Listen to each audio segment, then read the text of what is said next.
Saka ingon bitaw ko nga sobrang mabait kayo si Papa God sa ako ano. Kaya itong miaging buwan gipapalit ko kanang banana cue sa gawas. Di nangita ko nangutana po ko kanang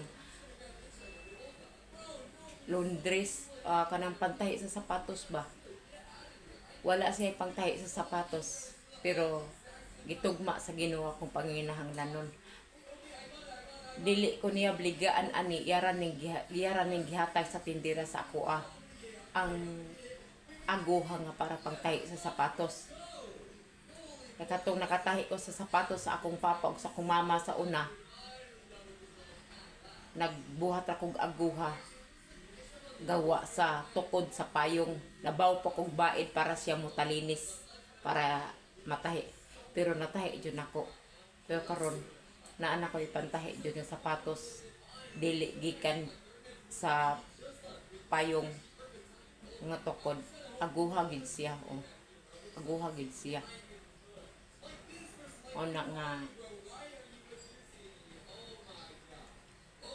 wala akong pake kung walay motuon ako.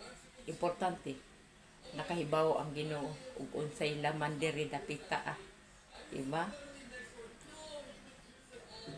Malamang tungod sa init guros kalibutan anong anak mo kahit sa mga tao nga maghilabot ninyo.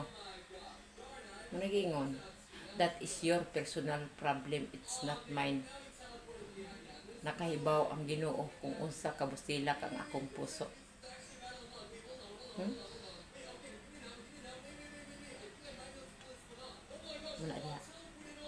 Muna diha. Dili ta manghusga sa atong isikas tao. Kay wala ta gihusgahan sa Ginoo. Pinakamasakit, pinakamatindi kung ang Ginoo na ang maningil sa atong mga kasalanan. God bless all.